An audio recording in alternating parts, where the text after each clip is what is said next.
good evening and welcome to part 2 of week 5's video series. This will be wrapping up week 5 in the latter part of the 20th century. Next week there will be no reading, there will be a video, and your posting will be on the video. And just sort of on your own personal experiences and whatnot. So anyway, enjoy this last piece. We talked last time a little bit about sort of Christian industry. We talked about this fusion of consumption and religion. Now we're going to move away from consumption and religion to talk about a sort of theological position and the effect of materialism in actual theology in the United States. So, again, sorry if the religion thing gets a bit overbearing here. I know I talk about it a lot because it's a lot of what my own scholarship deals with. But I think that it's good for a professor to share their own scholarship with their students, particularly when we're taking a 400 level class. Some of you are graduate students, and if you teach ever, whether it be high school or whether it be college, I encourage you to share your own work. Frankly, you'll notice I probably get much more passionate about this. And I think it's good for people to see the passion, the fact that this is not just some dry, dusty thing that we all do. We actually love this, and there is fun to be had, and there is passion to be had in studying whatever it is that you're studying, whether it be, buildings and the history of museums or public heritage or something, whether it be, contemporary issues, whether it be past issues, whatever it may be, always be willing to share your passion with your students, or heck, just, with your family when they ask you, hey, that summer class you took, tell them about your research project that you really poured a lot of time into, right? So anyway, so we're going to pick up today. Like I said, we talked about the consumption end of things. Now we're going to talk about this sort of idea and how it developed. And we're going to look again more at this where American materialism filters into other aspects of life where you might not expect to see it. All right, so we're going to pick up with a concept. I'm going to spend a few minutes defining it, and that's the prosperity gospel. Now, this is a really controversial doctrine, and I'm not going to take a position on is this doctrine correct, or is Christianity in general correct. We're just describing a religious system. So if you are religious, not religious, whatever, please don't feel like I'm trying to convince you of a particular position, other than to convince you of a little bit of where and how this system of thought developed. Okay? Anyway, the prosperity gospel is a notion that basically says that you can look at a person's outcome, their material circumstances, and judge to some extent whether or not they are living a proper Christian life based on their material circumstances. So the chain of logic basically works like this. In the Gospels, Jesus says that, and you have to understand, let me actually back up for a second here. Evangelicals, the people who tend to hold this view, and not all evangelicals hold the prosperity gospel to be true, but people who do hold the prosperity gospel to be true are almost always evangelicals. Make sense? All right. Evangelicals take the Bible literally in most cases. Doesn't mean that they don't think that there are parables and that there's symbolism, but in general, they believe that the words printed in red, the words in the Gospels that it says, and then Jesus said, they believe he actually said those things. This is not some guy wrote it down 400 years later. That's not what they believe. That's not what they think. They tend to favor early dates for the composition of the various books of the Bible. That most of the Gospels were written in the 1st century, by the people who they claim to have been written by, that most of Paul's letters were written by Paul, those kinds of things. This is very different than some other church denominations like the Lutherans, the Episcopalians, the Presbyterians, who will oftentimes have a far more liberal view. And I don't like using liberal because it has political connotations, but that's the best way that I can describe it. A far more expansive view, perhaps. They are willing to entertain the idea that Jesus didn't actually say and do all the things that the Gospels say that he did and said. Evangelicals will reject that. So, when I say the Bible says this, that is, for an evangelical, typically, that is enough of a reason to believe it. The sort of famous saying that my dad always used to say, God said it, I believe it, that settles it. Okay? And this is a whole nother interesting topic, but let's just go with that for now as sort of why they believe what they believe, because they think the Bible says it. So, in the Gospels, Jesus says that a father gives to his children good gifts, and he's speaking of God the Father, that if a son asks for a fish, will a father give him a stone? Well, of course not. The father will give his child good gifts, the things that the child needs, but also the things that will please the child, that are beneficial to the child. Even if the child doesn't need it, I can tell you as a parent, I want to meet every need that my kids have, but I also want to give them some of the things that they want. So, analogy, God the same way. He wants to give us what we want, in addition to what we need. The difference between me and God is that God has the ability to do all of these things. And they'll use a particular verse that says, God will do exceedingly abundantly above all we could ever ask or think. Now, in the context that verse originally appears, they're talking about like mercy and grace and forgiveness, but they apply this to material things. And so the prosperity gospel essentially says that if you ask God for material wealth, God will grant to you material wealth. There's a couple of caveats here, a couple of catches. Number one is that you have to have faith. You have to believe that he actually will. It's not just a magic formula that you speak, and if you don't believe it'll come to pass, it actually will. You have to believe before you speak. So, and this they call faith.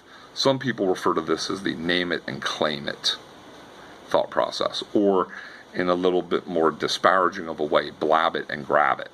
That was something that came up. My dad used to talk about the prosperity gospel that way. He would say it was name it and claim it, blab it and grab it, but this sort of thought process, right? You have to have faith before you name it, before you claim it, before you ask for it. You have to believe that God will do. Secondly, so there's this power to your words, and there's a power to your thoughts, kind of positive thinking. We'll come back to that, positive thinking. Secondly, you have to give in order to be given to. There's another verse in the Gospels, give and it shall be given unto you, pressed down, shaken together, and running over, shall men give into your bosom. Now, again, the verse is actually referring to mercy and being kind of not punished. But again, we can apply that, they would say, to the material. Give and it shall be given to you, pressed down, shaken together, and running over shall men give into your bosom, 30, 60, and 100-fold. In other words, give 1, receive 30. 1, 60. 1, receive 100. And again, they're talking about when you give mercy, if you're a little bit merciful, you'll receive extravagant mercy. But again, if we can apply this to money, to wealth, what this ends up encouraging is giving to God, and then God will give to you. How do you give to God? You give to God by giving to your church. most of the prosperity gospel folks believe that at minimum you are required to give 10%. This is what they call the tithe. And the tithe is what you owe God, because God owns everything in the universe, and He only asks for 10%. We get to keep 90% of it. Is how they kind of pitch that whole concept. So you tithe your 10%, you owe that, you pay that, but anything that you give above and beyond that, you should expect to receive a blessing. You should expect to receive 30, 60, 100-fold. Now, I am oversimplifying here some, and if any of you are familiar with this kind of thing, I am aware of the fact that I am oversimplifying. I'm doing that in order to avoid a 2-hour-long video. So, anyway, this sort of notion, though, is a very, very powerful one. It encourages, giving to the church, which the church does require money in order to function. If you want a full-time pastor to be available when you need counsel, then the pastor can't be working 60 hours a week at the local factory.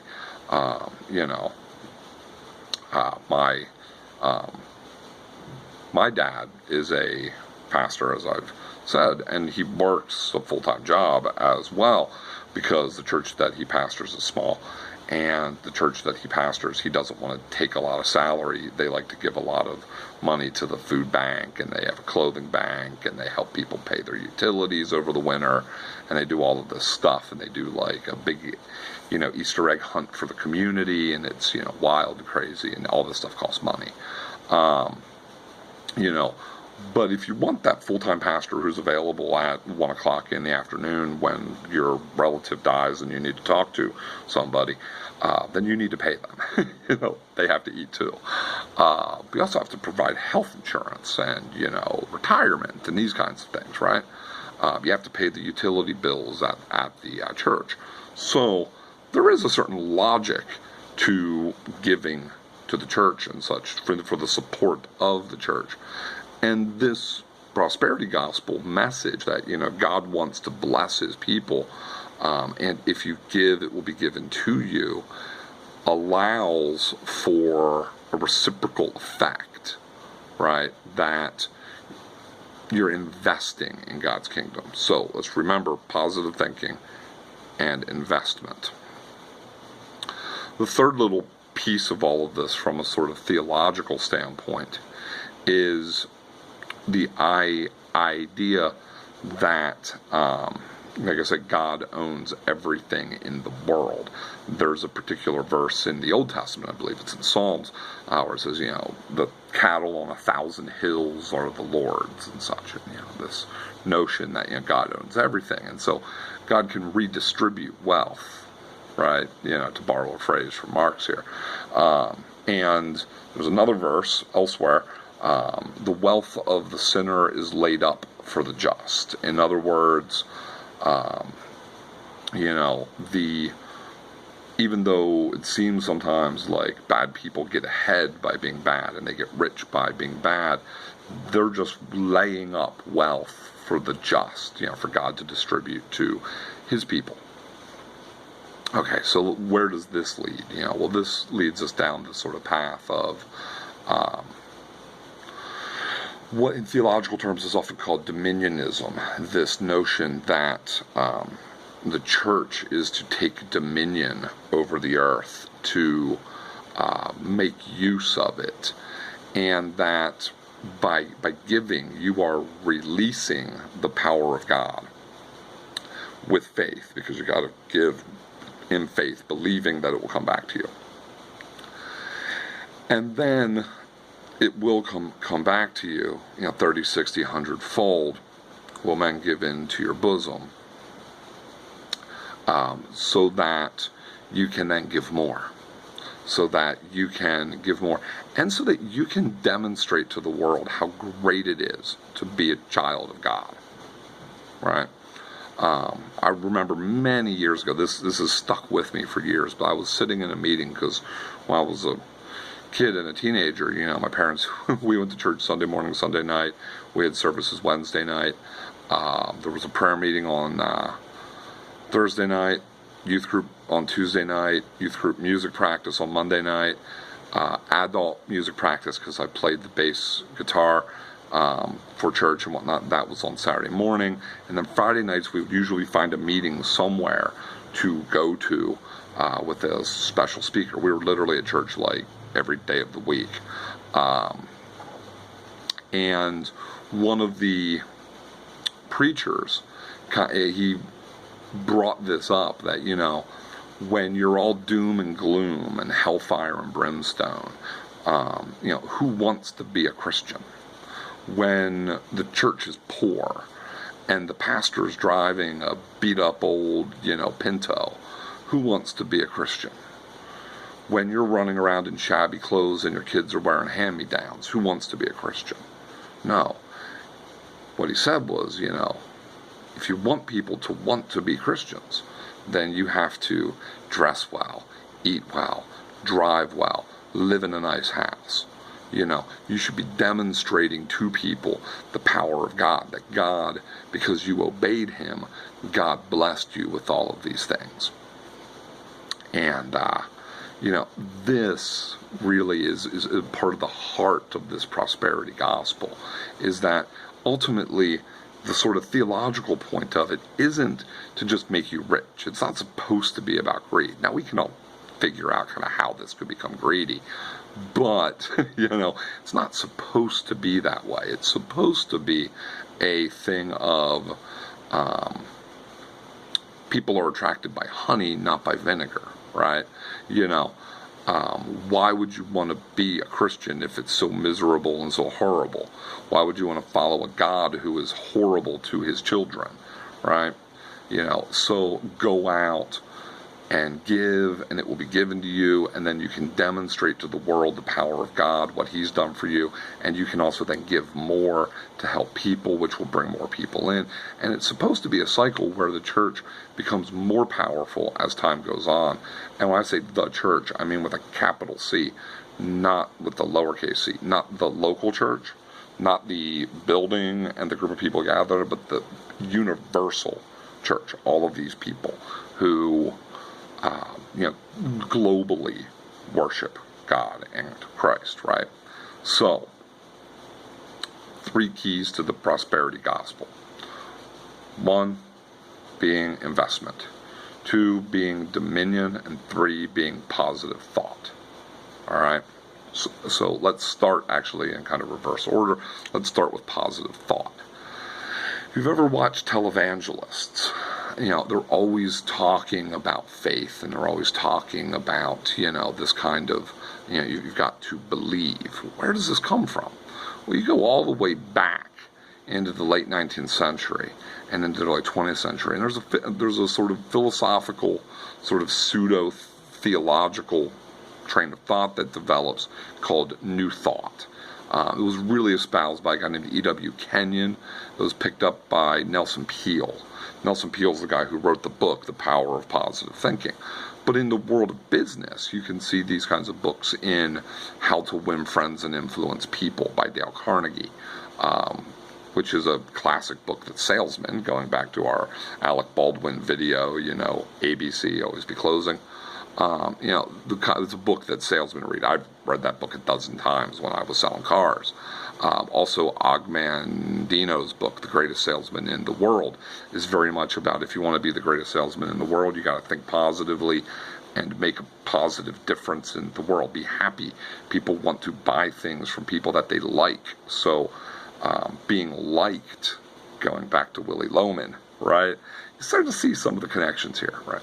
This whole positive thought thing, though, this whole positive thought, new thought, begins to affect the church. This guy, Nelson Peale, who wrote The Power of Positive Thinking, published in 1952, he was a pastor.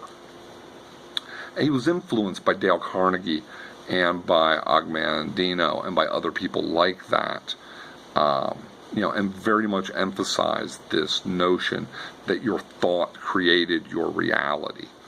Where else do we see this?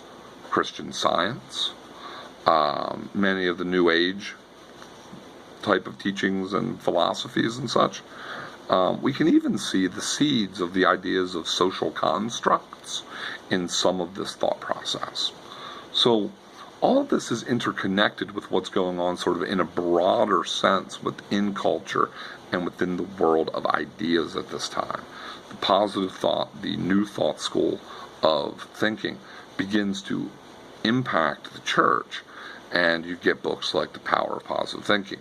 Oral Roberts, who founded a college out in Tulsa, Oral Roberts University, Kenneth Copeland, Kenneth Hagin.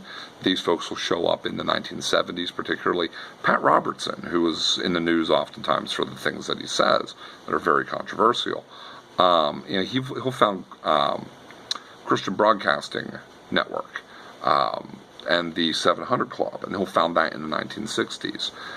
In the 1950s, and later in the, well, actually, no, it's 1962, is Trinity Broadcasting. Will be founded by Oral Roberts and others. And Trinity Broadcasting is the largest religious broadcaster in the United States. They had their own TV channel and, all kinds of shows and such, generally with religious content. And this is one of the ways that these ideas are disseminated. So they're disseminated through popular culture, TV usually being a pop culture thing. They're disseminated through popular culture to the people who then adopt the beliefs, oftentimes, though, without the theological sophistication. If you read Oral Roberts' books, or Kenneth Copeland or Kenneth Hagin's books, many of them, their prosperity gospel is far more subtle and sort of well-reasoned and well-refined. It doesn't come off nearly as greedy, right? But when you look at what people took from it, they took this teaching and then adapted it to their own circumstances. And the biggest audiences for religious viewing were middle and lower middle class people, particularly during the daytime. So a lot of stay-at-home moms, a lot of unemployed men and women hearing this talk, this discussion about God wants to make you rich, and again, a little bit more sophisticated than that, but you get the point. Even if that's what Kenneth Hagin and Copeland and Robertson and these folks are saying, they're talking more sophisticatedly. What many people hear is not particularly sophisticated. So, the prosperity gospel, like I said, this sort of positive thought thing. Then you look at the 1980s and the idea of investment. In all of my reading on this topic, which, to be perfectly honest, has been pretty extensive, I only start seeing people talk about giving to the church as an investment in the 1980s. And I don't know, we just got done reading, or you should be just getting done reading, Bonfire of the Vanities, about an investment banker, a broker, right? That's, penny stocks and things, the Wolf of Wall Street, all of that is in the 80s. And so again, it shouldn't surprise us that there is a bleed over and an impact that is being made on people's religious thinking by the broader culture.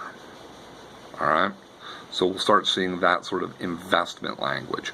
I remember as a young person in the early 1990s hearing ministers who were prosperity gospel people talk about, this is God's retirement plan, this is God's pension plan, this is God's 401k, that kind of thing, invest in the holy stock market.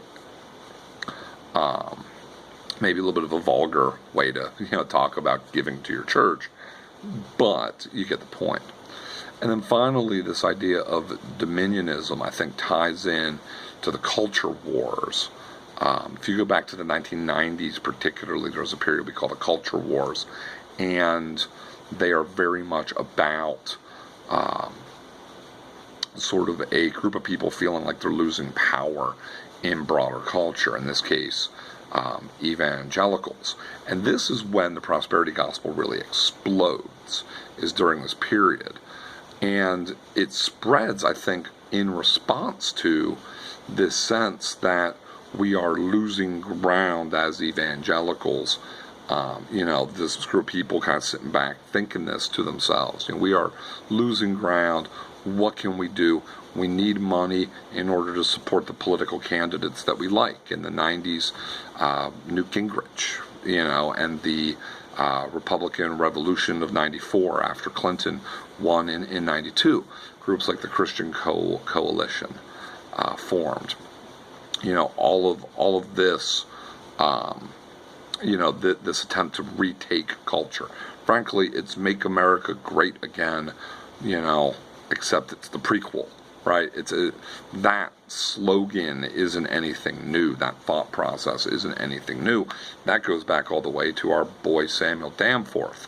And, his sermon about the errand into the wilderness, make Puritan New England great again, is you can almost hear him saying it, right? Except now they're doing that in response to a culture that is far more interested in Walmart than it is generally interested in things religious. And so you're going to see this attempt to take dominion, to kind of reinstate the church as the center of culture, as something that is coming out of, this sort of culture war. And we could go into the culture wars in great detail, but it's not all really part of this class. But this idea that the church needs funds in order to be an effective army of God. This is also the period of time where you see a lot of the rise of that kind of rhetoric. People talk about Christians being, holy soldiers. One of the bands in the Christian contemporary music scene, actually, I owned all of their albums as a kid, was a band called Holy Soldier.